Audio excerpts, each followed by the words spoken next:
Assalamualaikum warahmatullahi wabarakatuh. Halo anak-anak kelas 7, kembali lagi dengan saya Bu Maya dalam mata pelajaran Ilmu Pengetahuan Sosial.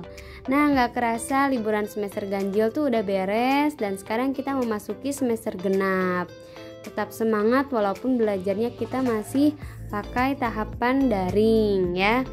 Nah, guru IPS di kelas 7 masih tetap sama, yaitu Bu Maya di kelas 7A sampai kelas 7D, sedangkan Pak Agus dari kelas 7E sampai kelas 7L. Untuk materi kali ini, jadi pertemuan pertama ini harus tetap belajar ya, karena materinya banyak. Nah, tapi insya Allah tugasnya gak susah-susah kok, tenang aja ya. Baik, materi kali ini yaitu tentang kebutuhan dan kelangkaan. Oke, kita langsung bahas saja apa itu kebutuhan. Kebutuhan adalah segala sesuatu yang dibutuhkan manusia untuk mempertahankan hidup dan memperoleh kesejahteraan dalam menjalankan kehidupannya. Perlu kalian ketahui bahwa manusia merupakan makhluk hidup yang memiliki kedudukan yang lebih tinggi dibandingkan dengan hewan dan tumbuhan. Manusia itu memiliki berbagai jenis kebutuhan yang harus dipenuhi. Tujuannya yaitu untuk mempertahankan hidupnya. Contohnya seperti kebutuhan makan dan minum. Ketika kita tidak makan, kita tidak minum, kita tidak punya tenaga. Itu artinya kita tidak bisa memenuhi kebutuhan kita. Oke, itu untuk pengertian kebutuhan. Jenis-jenis kebutuhan, yang pertama itu ada kebutuhan menurut tingkat kepentingannya, yang kedua ada menurut sifatnya, yang ketiga menurut waktunya, yang keempat menurut wujudnya, dan yang kelima menurut subjeknya. Mari kita bahas bersama-sama ya, yang pertama dulu. Oke, yang pertama kebutuhan menurut tingkat kepentingannya yaitu terbagi 3. Yang pertama ada kebutuhan primer. Primer adalah kebutuhan yang paling mendasar yang harus segera dipenuhi untuk hidupnya ya. Yang pertama yang harus kalian penuhi adalah sandang atau pakaian. Yang kedua adalah pangan yaitu makanan. Yang ketiga adalah papan yang disebut tempat tinggal.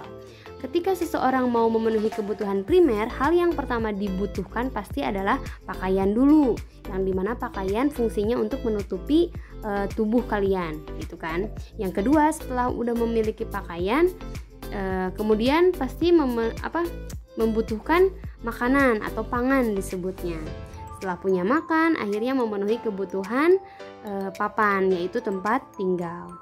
Nah, di luar sana banyak juga nih bisa pakai baju, bisa makan, tapi nggak punya tempat tinggal. Nah, itu artinya orang tersebut belum sejahtera atau artinya belum memenuhi kebutuhan primernya. Nah, semua kan kita di sini sudah bisa pakai baju ya, kemudian sudah bisa makan dan punya tempat tinggal. Itu artinya kita sudah memenuhi kebutuhan primer kita. Nah, itu untuk primer. Yang kedua, ada kebutuhan sekunder. Sekunder adalah kebutuhan yang dilengkapi saat kebutuhan primer telah dipenuhi. Nah, contohnya apa? Contohnya itu barang-barang pelengkap. Misalnya nih, Bu Maya sudah memenuhi kebutuhan primer. Bu Maya sudah bisa ada pakaian, sudah bisa makan, kemudian Bu Maya sudah punya tempat tinggal atau rumah. Tapi ketika rumah itu hanya rumah saja tanpa ada pelengkap, nah berarti kan masih kurang ya. Maka dari itu harus memenuhi kebutuhan sekunder. Contohnya di rumahnya ada meja makan, ada ruang tamu misalnya ya. Kemudian ada kursi, meja, kulkas, televisi, dan lain-lain. Itu namanya alat pelengkap atau kebutuhan sekunder. Kayak gitu ya, paham ya? Jadi hanya pelengkap aja. Kalimatnya mah kalau sekunder itu sunnah gitu ya. Kalau yang primer kan wajib ya, kita harus memiliki baju sama makan gitu ya. Itu untuk sekunder. Yang terakhir adalah tersier. Tersier adalah kebutuhan mewah yang dimana dilengkapi ketika primer dan sekunder telah dipenuhi. Jadi kalau tersier ini disebutnya kenapa kebutuhan mewah? Karena memenuhi kebutuhannya itu diperlukan dana yang besar. Contohnya misalnya mobil, emas perhiasan, atau rumah mewah gitu ya. Pokoknya yang mewah-mewah itu namanya tersier. Jadi orang-orang nggak perlu ribet harus memenuhi kebutuhan tersier gitu kan. Ya udah semampunya aja. Semua kebutuhan orang kan beda-beda ya di dunia ini. Jadi itu kebutuhan menurut tingkat kepentingannya.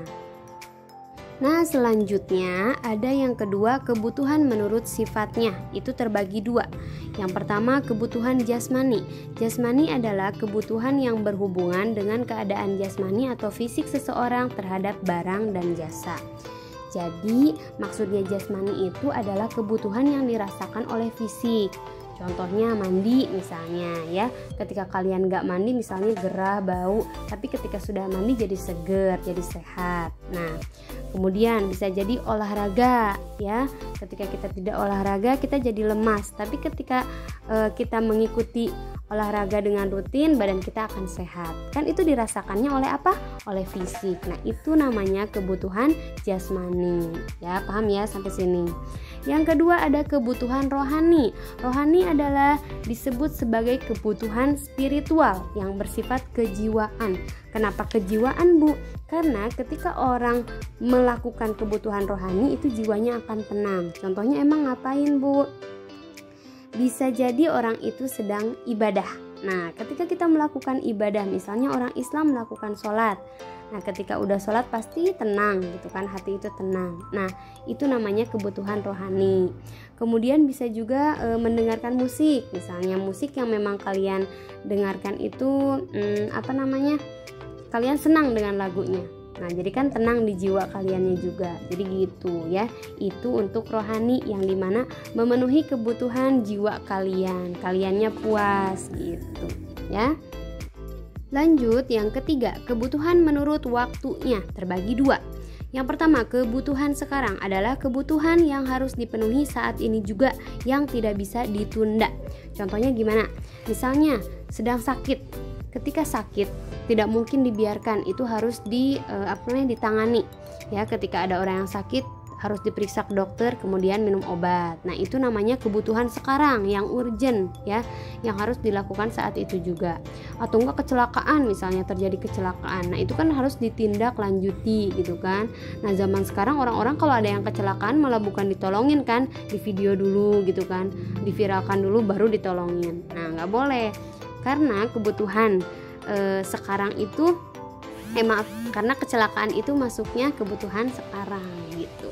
Lanjut, kebutuhan masa depan adalah kebutuhan yang pemenuhannya dapat ditunda dalam jangka waktu yang akan datang. Berarti ini mah boleh ditundanya sampai kapanpun sesuai keinginan kebutuhan orang tersebut. Contohnya ngapain? Menabung misalnya. Bu Maya nabung nih untuk masa depan Bu Maya. Nah, itu kan berarti kebutuhan masa depan. Bu Maya udah punya target, uangnya mau diapakan, untuk beli apa dan lain-lain. Begitu ya. Oke, selanjutnya kebutuhan menurut wujudnya. Itu kebagi dua. Yang pertama kebutuhan material.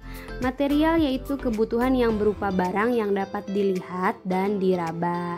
Maksudnya gimana, Bu? Jadi sifatnya itu nyata, ada, bisa kalian lihat. Misalnya orang tua kalian bekerja karena membutuhkan uang. Nah, uang itu kan terlihat dan bisa diraba gitu. Kalian lapar mau makan Indomie. Indomie itu terlihat dan bisa kalian raba. Nah, itu maksudnya material itu adalah benda yang bisa dilihat. Sedangkan kebutuhan psikologis yaitu yang dirasakan oleh dirinya sendiri. Misalnya, kalian berlibur dengan keluarga kalian, sedangkan teman kalian gak ikut. Nah, berarti kan teman kalian gak merasakan ikut senangnya liburan, ya enggak? Karena yang merasakan kebutuhan psikologis itu adalah masing-masing orang gitu kan, diri sendiri yang tidak bisa dibagikan dengan orang lain gitu. Kayak misalnya galau, lagi galau nih, ya udah teman kalian juga kan gak ikut galau gitu. Nah, itu namanya kebutuhan psikologis begitu. Selanjutnya yaitu kebutuhan menurut subjeknya. Nah, yang pertama ada individu. Individu adalah kebutuhan yang dapat dilihat dari segi setiap orang yang membutuhkan. Nah, perlu kalian ketahui bahwa di dunia ini semua orang memiliki kebutuhannya masing-masing dan levelnya juga masing-masing. Nah, contohnya misalnya dari belanja deh.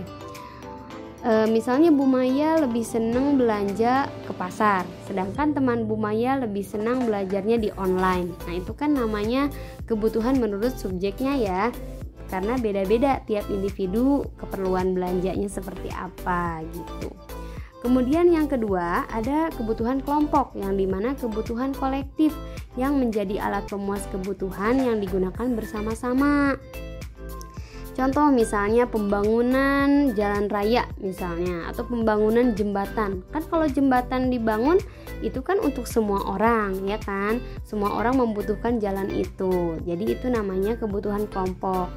Atau enggak kebutuhan pembangunan masjid. Nah, jadi semua orang juga berhak untuk beribadah di masjid sana. Seperti itu, gitu ya. Oke, baik, pembahasan selanjutnya. Nah, penyebab kebutuhan manusia kenapa bisa beragam? Yang pertama, karena manusia tidak pernah puas.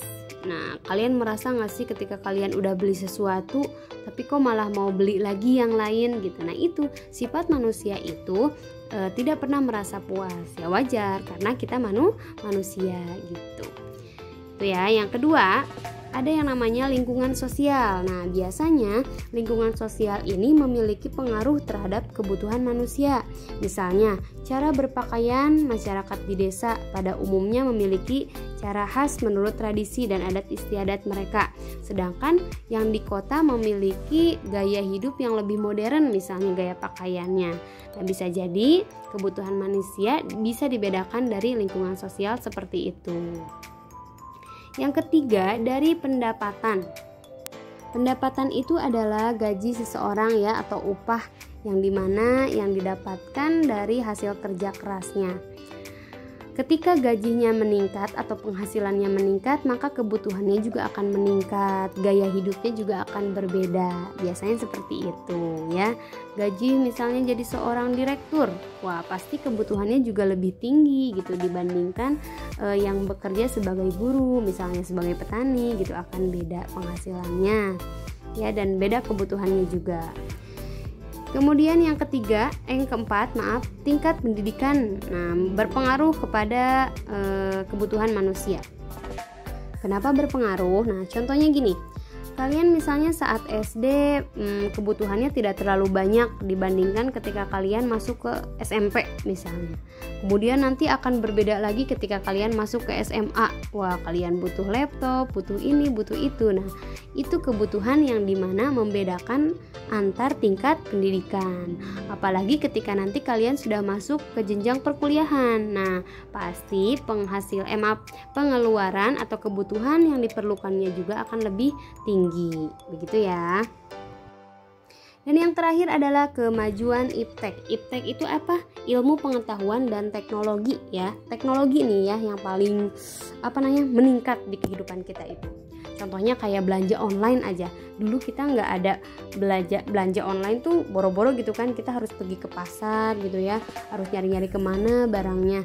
Sedangkan sekarang kayak lebih mudah banget gitu kan. Karena menggunakan canggihnya teknologi. Itulah penyebabnya kebutuhan manusia kenapa bisa beragam ya.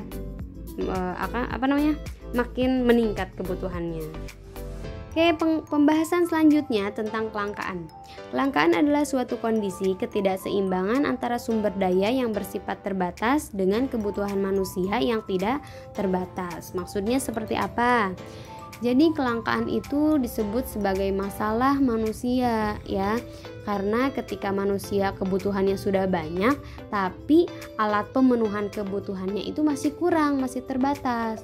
Contohnya, dulu kalau ibu kalian memasak itu dengan kompor yang biasa ya, sebelum menggunakan gas maksudnya ya. Dulu pakai kompornya yang minyak tanah. Tapi semakin banyak orang menggunakan gas, malah gasnya itu yang berkurang gitu, sedangkan kebutuhan manusianya udah makin tinggi. Nah, itu namanya kelangkaan, yang dimana alat pemenuhan kebutuhannya itu kurang gitu ya. Contohnya seperti itu. Oke, kita langsung lihat aja faktor penyebab kelangkaan seperti apa. Yang pertama ada jumlah penduduknya meningkat. Wow, perlu kalian ketahui bahwa Indonesia itu keempat loh, ranking keempat, yang dimana jumlahnya yang paling banyak di seluruh dunia ya. Kita itu keempat deretannya. Jadi wajar aja kebutuhan manusianya makin tinggi, tapi alat pemenuhan kebutuhannya kita masih terbatas gitu. Yang kedua ada perbedaan letak geografis. Itu maksudnya seperti apa? Jadi kenapa sumber daya alam itu tidak tersebar merata di setiap daerah. Nah, perlu kalian ketahui, misalnya sembako. Sembako di Jawa itu pada murah, tapi ketika dijual di Papua, wah bakal naik harganya mahal. Karena sumber dayanya itu dibaginya tidak merata gitu kan, karena jauh. Nah, itu penyebab kelangkaan karena perbedaan letak geografis. Contohnya ya seperti itu. Yang terakhir adalah keterbatasan sumber daya. Nah, contohnya bisa kita lihat orang-orang masih kekurangan air, misalnya ya, air bersih ya. Itu karena memang keterbatasan sumber daya. Kan alam itu menyediakan sumber daya yang cukup melimpah kan ya. Contohnya di Indonesia, apalagi di Indonesia gitu kan. Namun tetap saja jumlahnya akan terbatas, apalagi jika manusia mengolahnya secara sembarangan gitu. Walaupun sumber daya itu bisa diperbaharui, tapi lama-lama itu akan kehabisan gitu. Karena memang kebutuhan manusia itu akan semakin meningkat gitu. Contohnya itu untuk keterbatasan sumber daya. Alhamdulillah, materinya sudah selesai hari ini anak-anak, dan ada tugas untuk hari ini. Kerjakan buku paket IPS halaman 105, yaitu isi tabel di buku paket tersebut dengan tulis nama-nama barang kalian yang ada di rumah kalian, serta kelompokkan sesuai jenis kebutuhannya, apakah itu primer, sekunder, atau tersier. Contohnya nih, kalian nulis baju misalnya. Baju itu berarti kebutuhan apa? Primer. Terus kalian nulis lagi televisi, nah berarti kebutuhan sekunder. Terus kalian misalnya punya mobil, ya udah tulis mobil berarti kebutuhannya tersier. Bu, saya kan nggak punya tersier, gimana? Ya udah nggak usah. Yang penting primer sekunder juga udah cukup. Pokoknya barang-barang yang ada di rumah kalian aja, apa aja itu boleh ditulis ya. Tulisnya di buku paket aja ya. Kemudian dikumpulkannya Senin depan. Gak mau tahu Senin depan itu harus selesai. Oke, semangat anak-anak. Oke, thank you anak-anak. Tetap jaga kesehatan, tetap semangat, dan jangan lupa berdoa, serta gunakan waktu kalian untuk melakukan hal-hal yang bermanfaat ya. Untuk absen pertemuan kali ini, nanti akan Ibu kirimkan linknya ya. Itu linknya sama kok, dari kelas 7A sampai kelas 7L, wajib absen di link tersebut ya. Oke, sekian dari Bu Maya. Terima kasih. Sampai jumpa. Assalamualaikum warahmatullahi wabarakatuh.